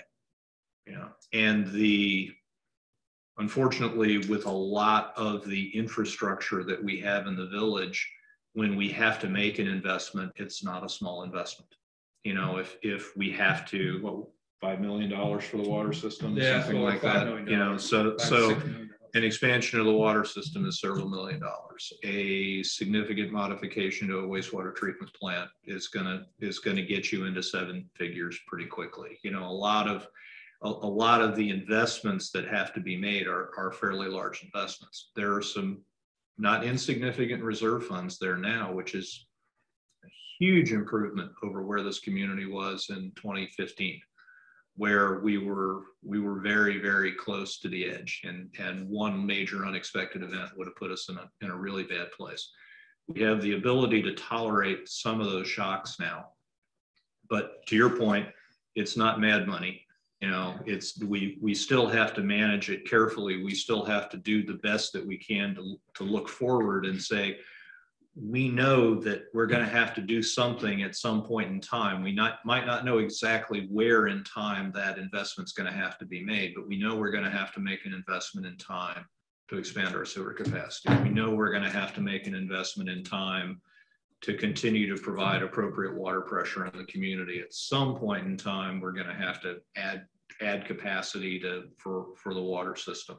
We're going to have to do various and sundry other things. So it's understanding how much money we have and understanding how much money we think we're going to need and about where we're going to need it, and making sure that we're putting into place proactive plans to ensure that that kind of funding is available when we're going to need it. Agreed. Yeah, and another delta from our home and other places that some would call similar is density of population. Mm-hmm. Because you know, a lot of the places, like the place in Florida comes up all the time. Mm-hmm. That place and many others have, you know, 6 to 10 times the population density. Oh yeah. So, you know, for every mile of road and water line and sewer line, they have 10 times as many people contributing or paying fees for that infrastructure. Yeah. So for me, I prefer the space. Yeah. I prefer the open space, and I'll pay a little extra for the open space. And we're also going through rock. I spent the weekend doing yard work. There's a lot of rock. And yes, so it's expensive when we have to do those things. Yes, there is. Problem? A couple of things. We have more roads than several counties. Just to illustrate your point, several counties in Arkansas. Another thing, we talk about unexpected expenses. If you go back to culverts, you see that big peak that one year where we had the major failure. Same thing can happen with something in the water system. We've got a couple lines that are in pretty bad shape. So all those things you have to reserve against, not just future expansion, but the emergencies also. And then once you spend that, you got to refill the reserves. Right. Yeah. To your point, Roland, we have 470 miles of paved road in the village.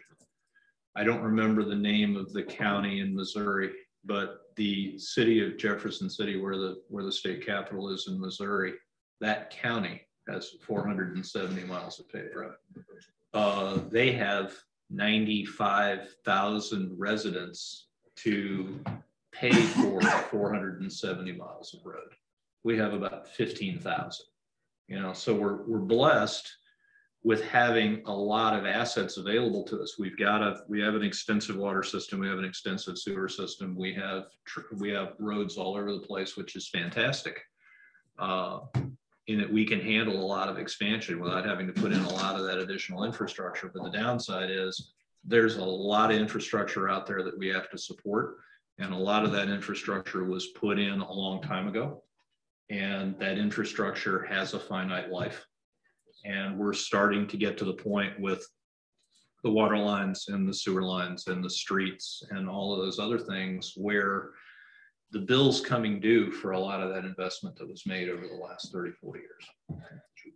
Okay, no questions from the audience. Jeff, I turn it back over. Oh, Maxine, one more question. Not exactly a question, but, and I don't know the answer to this. How to calculate the rate of breakdown in the future? Can't do it by looking at the past, because now we're 50 years in, and the things that were bright and new and shiny break down a little bit, slowly over time. Not so tomorrow. Tomorrow things are going to be breaking down more and more, whether you call it irrigation on golf courses, water, sewer, roads. Yeah. What happened yesterday is probably not going to be what's happening tomorrow. So I don't know the answer. And I think that it's a best guess situation that Jason Temple and his guys at Public Works are giving us to say, here's our estimate of what it's going to cost us out into the future. I mean, it's like anything else. It's like your home budget. You kind of say, yeah, I've lived here 12 years. I'm going, my air conditioners are 12 years old. I'm going to start thinking about, okay, when do those need to be replaced? Or, when's the roof going to need to be replaced? How many people are out there praying for a hailstorm because they want to get the insurance company involved. But yeah, it's a best guess, and that's past is predicate to some extent, Maxine. I mean, you know, can we predict with any degree of accuracy how many culverts are going to fail, what the failure rate of culverts are, what the failure rate of streets are? All that? Not really, especially trying to apply history to a specific situation. But that said, we do have the ability, if we have the data, and the hard part sometimes is getting the data, we do have the ability to take history and use it to support some of our forward looks.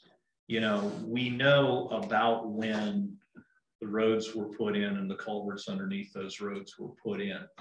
We have some idea of the current condition of the culverts. Over time, we'll develop an idea of how rapidly those legacy culverts, which are not currently on the need to fix list, start getting added to that list. So we can do it, but it's kind of a bite at a time. We have to look at the available data we have related to streets, related to culverts, related to water lines, related to sewer lines.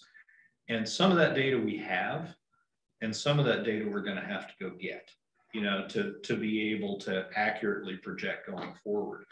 One of the challenges the POA staff has had being able to gather that information is, you know, when you're up to your backside in alligators, it's kind of hard to remember that you're there to drain the swamp. You know, when they're engaged day to day trying to fix the problems that are out there, it's really tough for them to be able to occasionally put their head up and look down the line and say, okay, what's that going to mean for the future? Because when you're fully engaged of trying to catch up, it's hard to do that. So the hope is, as we go through this assessment and understand what the costs are and what the investments need to be, if we can find a way to get the revenue to get some of this stuff done, that will also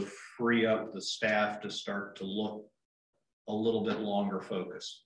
You know, when if you can fix enough of the problems that you can actually take a breath from doing that, then you can actually look downstream and say, okay, what's that going to mean to me in the future?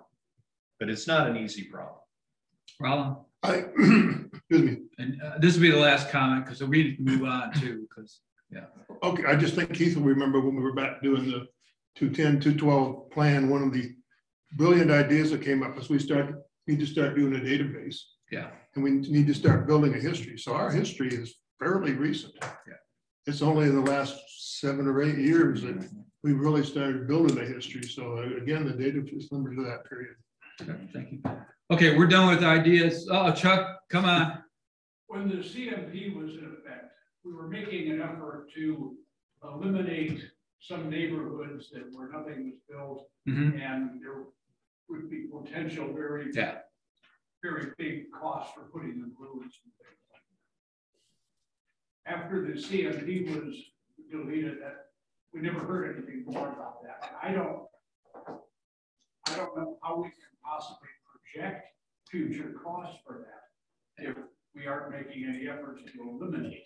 I would say how's the committee or the task force? We are not specifically looking at that, but I will tell you that the POA is still looking at that to say, can we do what we want to do out there? I mean, there's still the POA staff is looking at how do you take a neighborhood out or an area out to turn it so it's not buildable. So are they actively pursuing doing that? They are still, if you talk to the POA staff, they're still trying to do that. Do you have any idea who is? Stephanie. Stephanie's yeah, if you have a question, talk to Stephanie. She'll give you the update. And they're watching. They're watching Commissioner land lot sales because that's, you know, they want to take some of these areas out, but all of a sudden, if someone buys them up, there's a challenge. So they're watching that. Yeah. That's good to hear. Yeah, it's not forgotten. That was one of the CMP really, yes, you need to do that. If there's a, you know, it's kind of like over here, the Ciega neighborhood is great, but there's not a lot else over there unless you would have built the Ciega neighborhood. Yeah, so. Okay, Jeff, it's back over to you for the next one. Okay. All right, great. Let's move on to the next slide. So it'll be.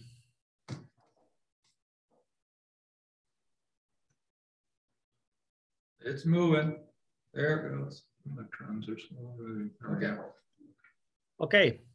So let me talk to this a little bit and then we'll get feedback. So we'll continue to put out this information and we'll continue to receive input through that Your Voice at hsvpoa.org. So again, as people hear what we're saying, more ideas I'm sure will be spurred. And then if you'll send those to us, we'll definitely take a look at them and see how they add to our overall equation here. We continue to push out through email coordination, through the paper, the information that we've analyzed. So moving forward from this point, you'll start to see more of that financial analysis that we've done in each of those different areas so that you can kind of start to see what that picture looks like and understand it. You know, and that's part of the part of what our task was here, is to try and explain what's actually going on. For the details of that, we're posting all that on the webpage under explorervillage.com, the member section. So you can go there and see all the latest and greatest stuff that we've at least put out there. And obviously, as we generate more, it'll be updated going forward.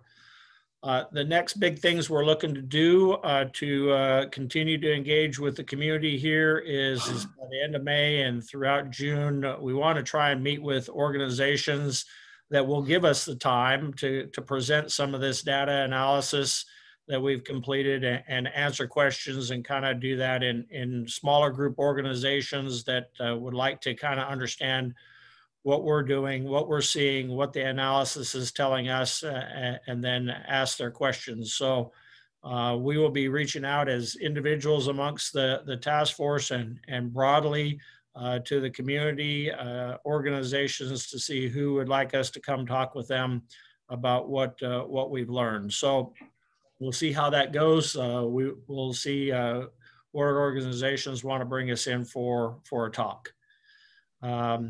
And then starting the beginning of June, we'd like to do some town halls where we'll establish a time and a place at the Ponce Center, for example, or Coronado Center, probably more likely. And then we'll kind of go through what we've analyzed, what we know, and again, answer questions and get input and comments from the community. So that we're going to start to put on the calendar here shortly.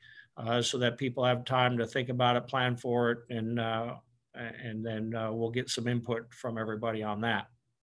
All those discussions are meant for us to just, you know, continue to challenge our notions, our ideas, continue to go back and look at our analysis and make sure that we've thought about it through all the different lenses and perspectives that people have. Then for our next public meeting, we'll be on the 7th of June and then on the 12th of July. Those are the two program times for our next public meetings. And they'll be the same as we've been doing here for those. So that's kind of our outreach to the community and just the back and forth that we're hoping to establish there so we can continue to refine our work here and get your viewpoints. Any questions on that?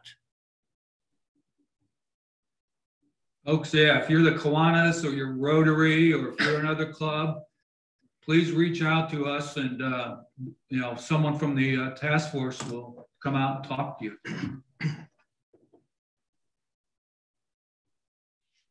Okay. I guess nothing heard on that.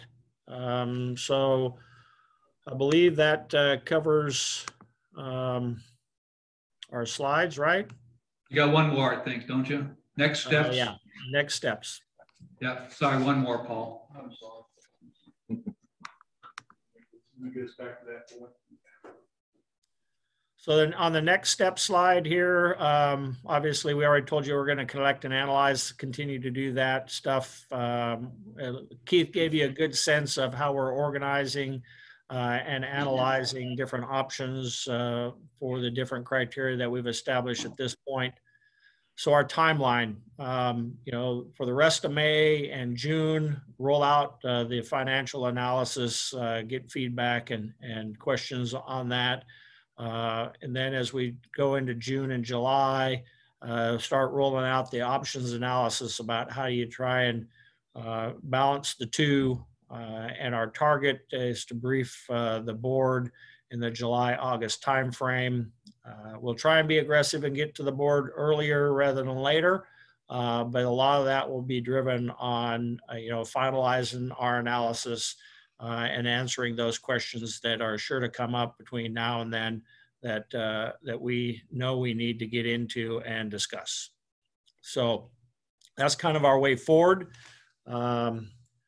Based on that, around the room, I'd like to go. We'll start kind of going around the room and seeing if anybody's got any comments. Connie, though, you're on Zoom with me. So Connie, do you got anything to add? Over? Nope, you're saying no. All right, thank you. Keith, how about there in the room? Over.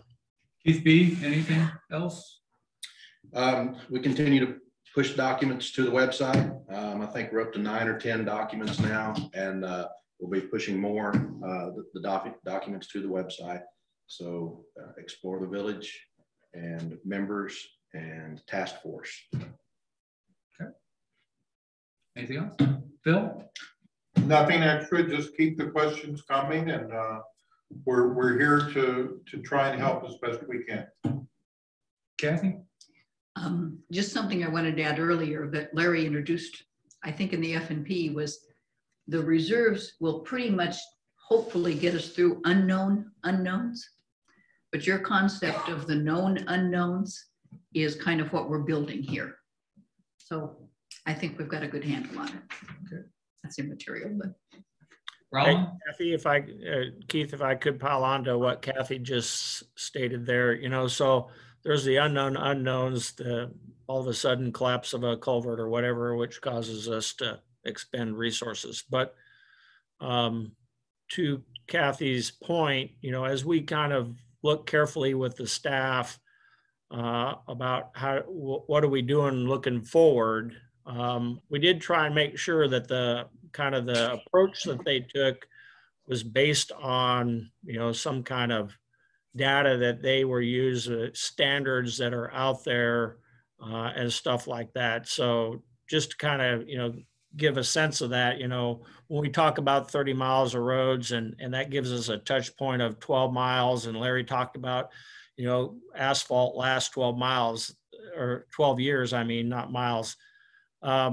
When you say 12 years, you know, that's based on, you know, the real data that's out there that says every 12 to 15 years, if you don't do something with asphalt, it's going to deteriorate and cause big problems. So we tried to, in our analysis with the staff, go into the kind of the why, the rationale, the reason for why that's an appropriate approach moving forward. So, you know, kind of piling on to what Kathy's saying there. Over to you, Keith. Okay. Roland, nothing? Nothing. Larry? Nothing further. I have nothing else. Pam, did you want to say anything? No, you're just smiling. Okay. Okay. I turn it since no, so any other questions from the audience? We appreciate you sitting there for 2 hours, you know, type of stuff. We didn't get up and, you know. Thank you. So hopefully, again, if you do have questions, you know what your voice is there, or you know, type of stuff there. And for the folks that are sitting out in, will watch this, is we're reading what we got, and we'll, you know, what you're sending into us. I mean, Kathy, what are we up to? Probably, what's the number? How many? 225. 225? 37 in the last month. Yeah. From 33 different people. So, I mean, we're reading all this stuff and trying to incorporate it. If it's feasible, we're moving forward. Some of it may not be so. Okay, Jeff, I think the room's all happy. Everybody, looks like we covered all the things that we want to talk about there. Now our next steps is to roll out the rest of the financial analysis that we have. We'll start to do that here, and then you know, start our outreach to organizations and stuff so we can go out into the community and have a discussion about this. So that'll be where we're focused. And we'll see everybody in the public forum back on the 7th of June. In between there, we'll get our work done in our working sessions. All right, with that said, we'll wrap up this session. I appreciate everybody's time and effort.